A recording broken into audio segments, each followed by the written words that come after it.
All right, welcome back. More with the insiders now as we look ahead to 2012. Jamie, Kathleen, and David all at the table here. Let's leave the 2011 by one last question, the lesson of 2011 election. Well, I would say don't listen to journalists. There are many journalists, Thanks. Yourself excluded from that, but many journalists thought that there wouldn't be an election in 2011. And then when there was an election and the writ was actually dropped, they really saw it as a red-blue race. That wasn't the case, and so my big lesson from this is don't listen to them. Keep focused on your strategy. There was one journalist that I remember who actually predicted the day the election would be called for. Andrew Coyne. Right. Eh? Andrew Coyne. It was not Andrew Coyne. Jamie, the lesson of the election. You know, there is a really important lesson learned, not only in the federal election, but I think also in the election in Ontario and the election in Newfoundland and Labrador. And that is that we saw leaders run in to their core and into their base and into their record, not away from it. So a lot of people would have criticized Stephen Harper for not perhaps running a more expensive campaign. That worked for him, and it also worked for Premier Dunderdale, and it worked for Premier McGuinty. You know, Premier McGuinty was in a very tough spot, and he doubled down on where he was and sold that, as did the Prime Minister and as did the Premier. I think that's a new lesson in that we learned in 2011. David, the lesson.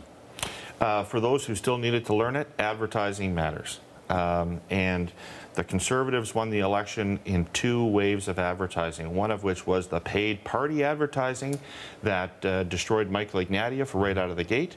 And the second was the massive government advertising in favor of the Economic Action Plan that allowed them to claim authority on the economic management area, which was so central to their re-election bid. I think you look at those two advertising campaigns as important as anything else to the Conservative victory, over the heads of an often hostile media. Okay, 30 seconds. Oh, it's all the media's fault, everything, you guys.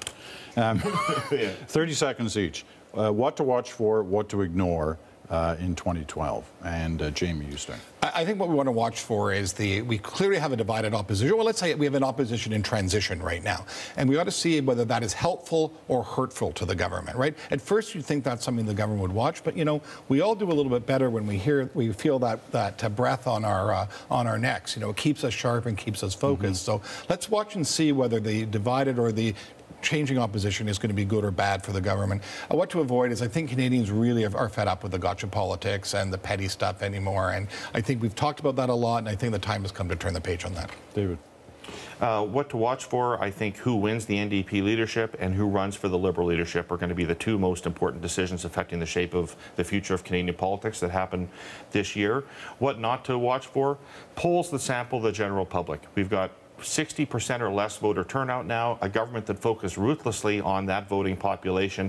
I think the 40% who don't vote, largely younger, less privileged people, are losing their voice in policymaking in the country. They took almost all your time, but you have a short window. Well, what to watch for, the provinces, how they actually deal with the federal government in terms of their negotiations around the health care and the crime legislation. I think that's going to be really important. There could be actually a lot of confrontation with that, and it'll be a test for the Conservative government. What not to watch for, I agree with my colleague David, polls. Why? Because there are two parties in the House right now that don't have a full-time leader.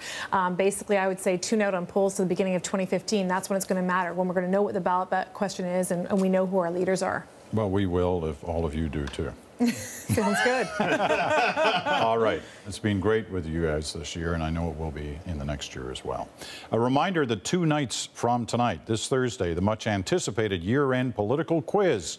The Upstart Insiders take on the veteran At Issue panel. You won't want to miss who claims bragging rights at the end of that one.